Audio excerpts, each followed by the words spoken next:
తిరుమలలో మనం జుట్టు ఎందుకు ఇస్తామో తెలుసా?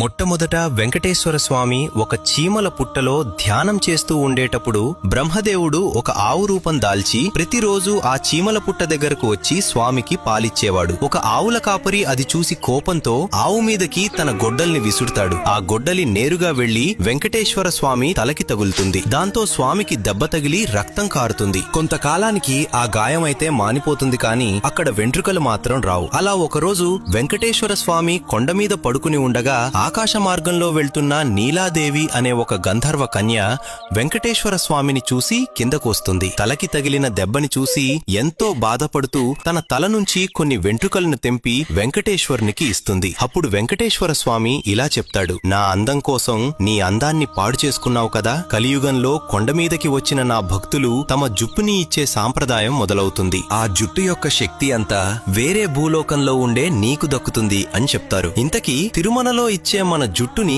ఏం చేస్తారో తెలిస్తే కామెంట్ చేయండి. తెలియకపోతే గోవింద గోవింద అని కామెంట్ చేయండి.